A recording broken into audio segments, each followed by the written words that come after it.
Hi, I'm Bob Tabor with Developer University. For more of my training videos for beginners, please visit me at devu.com. In this final tutorial video in this course, we're going to discuss event-driven programming. Event-driven programming is really at the heart of Microsoft's presentation APIs, whether it be for web or Windows. And really, for that matter, it's at the heart of just about every other API in the .NET Framework class library. It is so essential that we have to spend a little bit of time here near the end talking about it, because it's that next step that'll help you graduate onto building real applications with real user interfaces beyond this course. So events allow you, the developer, to respond by handling those key moments in the life cycle of the application's execution, allowing you to write code to respond to an event being raised. All right. So up to this point in our simple console window applications that we've been building, there's really only been one event that ever gets fired off, and that is the application startup. So on application startup, the static void main is executed, so it's handling that event, I guess you could say. And this is where we write the majority of our code, and that's why it actually executes whenever we run the application. Now, in a modern user interface, whether it be for Windows or for web, users can interact with the various elements that they see on their screen. So they can hover their mouse cursor over given things like buttons or graphics or text boxes, and they can see maybe a change in the visual presentation. Maybe they see a pop-up that explains the usage of that given item. Perhaps they can click on an item to enact some business functionality inside the application. They can press keys on the keyboard to make things happen. They can type inside of text fields, or they can drag and drop items around the user interface.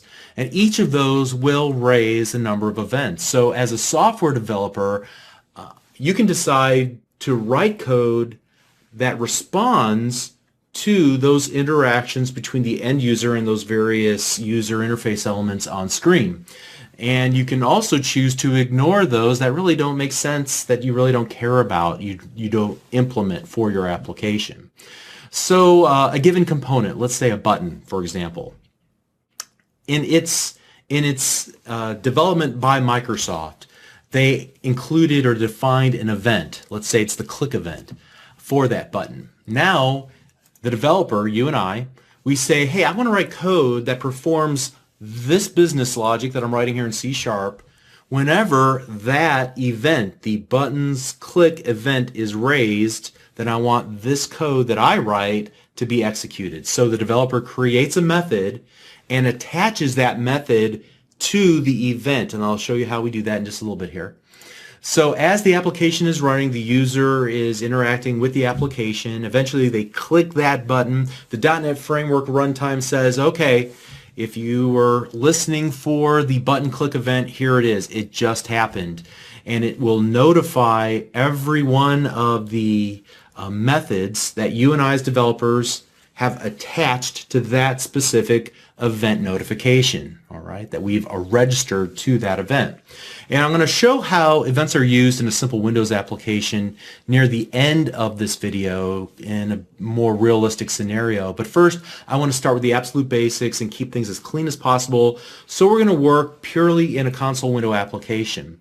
And we're going to work with a timer class, a timer object, and it has one event, which is elapse. So we can say after a certain amount of time, we want you, timer object, to execute or to raise an elapsed event, and then we're going to attach our code, our event handler code, to that event so that it gets executed every time that event is raised. All right, so maybe it'd be easier to see this in action than explain it. There are a number of different timer classes inside of the .NET Framework class library. We want to make sure we get the right one. So I want to work with system.timers.timer, okay? And I don't want to use that long name every single time. So I'm just going to add that to my using statements up here at the top, like so. And I'm going to say timer my timer. equals new timer. And one of the overloaded versions of the constructor for this timer class allows us to pass in the interval in milliseconds. So every, let's say, 2,000 milliseconds, we want the elapsed event to fire, to be raised. All right, so 2,000 milliseconds would be simply 2 seconds. All right, which is an eternity as far as a computer is concerned. Okay. Next up, what we're going to want to do is say, all right, my timer, we know that it will raise an event called elapsed. And so we want to create an event handler, a method that will be executed whenever the elapsed event is raised by the .NET Framework runtime. So here you can see that we get this little message on screen that says press tab to insert, and I press tab, and it automatically creates the method stub called myTimerElapsed.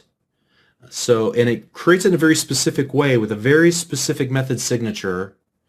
And it also gives us this little stubbed out, hey, don't forget you did not implement me. So throw new exception, not implemented exception. Let's go ahead and remove that for the moment.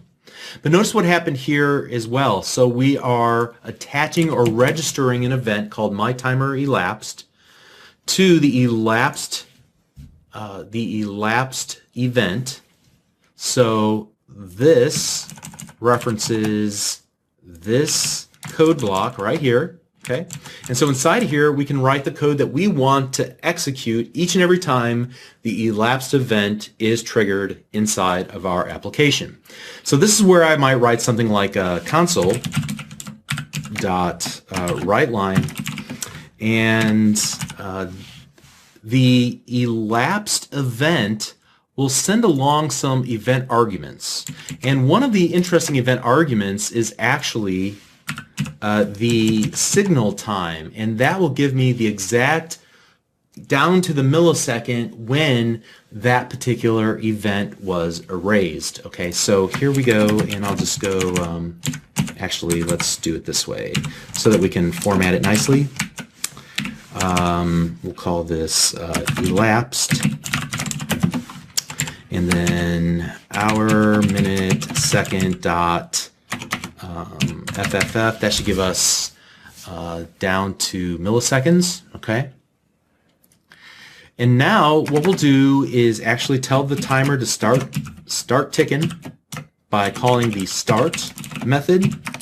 And then we're going to go console.readLine, and we're going to say continue running until somebody hits the enter key on the keyboard. Okay. Hopefully that makes sense. And let's run the application. And now we see every 2 seconds we get this message. So you can see at 32, 34 seconds, 36 seconds, 38 seconds, plus some 1,000 milliseconds there, we get that myTimerElapsed method executing. All right. Now let's do this. Let's say that we want more than one event handler to execute whenever the event is raised. So I can do this all day long. I can say, hey, well, let's go ahead and add another method. This time it'll be called myTimer_elapsed1. Notice the 1. Here I'm going to get rid of this little box again. And inside of this new method, I can do essentially the same thing, and I'll just use that elapsed1 versus elapsed. In fact, just to make this obvious, I'm going to use that little trick we learned just a lesson or two ago, where we set the foreground color equal to the console color dot red. So that will be for the second one, and then we'll do console dot foreground color equals console color dot white. All right, so we can see clearly the two different event handlers that are both executing whenever the elapsed event is raised by our timer. So let's run the application. All right, and now we see the pair running every 2 seconds. All right, and we could continue adding additional event handlers to the event. All right, so that's what this little operator is doing. It's saying how many current items are subscribing or have been attached to this event. I want you to attach this other one too. Okay. Now we can do the opposite as well. In fact, let's go console.writeLine, and we'll say press enter to remove the red event. All right, probably a better way to say that, but hopefully you get the idea.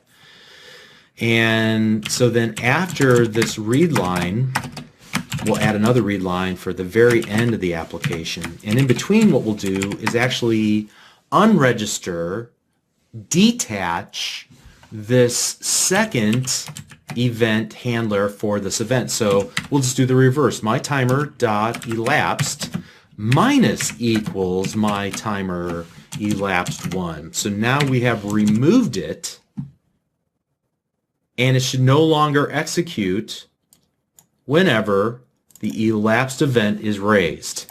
So let's run the application. All right, so you can see, here we go. And now I'm going to hit the enter key on the keyboard, and we should only see the white, the first version of our event handler firing every 2 seconds. Okay? Hopefully that all makes sense. All right, so this is the most simple scenario that I could think up without having to actually create a real application. And by real application, I mean one with a graphical user interface. But now that we've broached that topic, let's go ahead and build an example WPF application. WPF stands for Windows Presentation Foundation. It's one of the APIs inside of the .NET Framework class library that you use to build Windows applications. In other words, applications that are executed on the Windows desktop, not web pages that are executed on a server and their markup is delivered into a browser, but a true application that's running on the end user's desktop. So I'm going to go File, New Project, and here I want to make sure to choose WPF application. It should be one of the templates that are installed in the New Project dialog. And what I'm going to call this is WPF Events, like so. All right, and then click OK.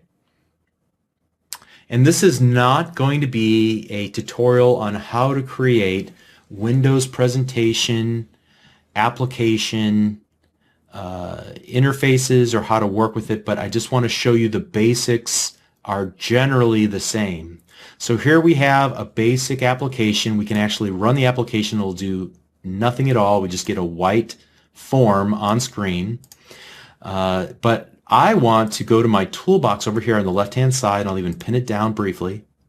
And then inside of here, what I'm going to go is to this rolled up area called Common WPF Controls. Now, what you see on screen might be a little bit different than what I see on my screen. Okay, just make sure you're working inside of this main window.xaml and that you see some visual representation of your form here in the main area. All right, you could ignore everything below. That's the actual markup that will generate what you see visually here. We're only going to work with the visual editor, but know that there's some markup that's going on to produce this, okay? But again, that's a topic for another day. I'm going to drag and drop a button onto the design surface like so. I'm going to go over here to the properties window on the right-hand side. And this will allow me to set various attributes of that object, that visual object. So for example, I can change the content to click me. All right, like so. I'm also going to add a label control. I'm going to drag and drop it anywhere on this design surface. I'm going to remove the content completely, but I'm going to change the name to my label, like so. Okay? Now what I want to do is print out the phrase hello world whenever somebody clicks the click me button. I'm going to choose the click me button, again by selecting it here in the visual editor. And then I'm going to look for this little lightning bolt over here in the properties window and click the lightning bolt, and this will show me a list of all of the events that this single control, this button can raise. Now, a lot of these are going to be for very specific situations, and we can ignore the vast majority of these, but the most important one here at the top is the click event. Now, I can write C# code that will execute as a result of this click event being raised by the .NET Framework because somebody, the user, clicked on that Click Me button. So I'm just going to double click here in this white area, and when I double clicked in the white area, it created this button click method stub. All right, so this is going to be my event handler code. Let me use the auto hide pin to get rid of that so I can see this. And here what I'm going to do is type in my label dot content equals hello world, like so. And then I'm going to save my work, and then I'm going to start the application by running it. I'm going to click the Click Me button, and it displays the word hello world inside of the little label. All right. Now, what you didn't realize is that maybe that whenever we double clicked inside of Visual Studio in this little white area right here, it created a event handler for us, and it wired up or attached or registered that event to this button. You might wonder, well, where is the code that looks something like button.click plus equals, where's that code at? Well, that's a little bit difficult to describe. If you take a look at this markup code here at the bottom and we scroll all the way to the right, that is essentially what happens right here. This code will get converted into C# at the point of compilation, and it will create that little snippet that we were used to looking at in the previous code example. However, I can create a second event handler in C# by doing this. Let's go to the toolbox, and I'm going to actually grab another label and just plop it down anywhere. I'm going to select that label and then go to the Properties window, and I'll change this to be named My Other Label. And then I want to change the actual content of that label to be blank as well. All right, so now what I want to do then is go to the main window .xaml.cs, and here I'm going to go button underscore dot click plus equals, and I'm going to click and I could click tab to insert, but I'm not going to do that. I'm going to name this manually myself. Button my other click, like so, and then I'm going to hit enter on the keyboard, or actually I'm going to hit that. And now I'm going to, you can see that I get a red squiggly line. I'm going to put my mouse cursor on that line and hit Control period, and then choose generate the method button underscore my other click, and it does it for me. And you'll see something that looks very familiar here, a method stub with the not implemented exception. And here I'm going to say my other label dot content equals hello again, like so. All right, so now if I did this correctly, whenever my user clicks the button, it will not only fire off this event handler, but then also this event handler. And this event handler we wired up manually using the technique that we learned in the previous code example. So let's just run it and make sure this actually works, and it does. All right, so the same principles are at play here. The difference is the vast number of events that are accessible to every single visual control in your toolbox whenever you're working with the Windows Presentation Foundation API. All right. All right, so the main takeaway of this lesson is that events are all around us, and especially whenever working with Windows and web applications, we're going to write our code in methods that respond to specific events that are raised by the .NET Framework runtime in response to events that are published by the various objects inside of our Windows apps, our web apps, and so on. Okay, and we can either rely on Visual Studio to wire things up for us in a very quick and elegant way like we saw here in our XAML code where we let it essentially do the wiring for us, or we can take control of that process of wiring, of attaching, of registering an event handler to a specific event, and then write the code ourselves to actually respond to that event being raised. Okay, so again, extremely important. Hopefully that's the next logical step for you, is to move on to other APIs, whether it be something like ASP.NET or WPF like we've worked with a little bit right here, or the Universal Windows Platform to build Windows Store applications. And you'll need to know these concepts for all of those. And that pretty much wraps up this lesson, and this entire course. We'll have a couple of closing comments in the next video, and then that's it.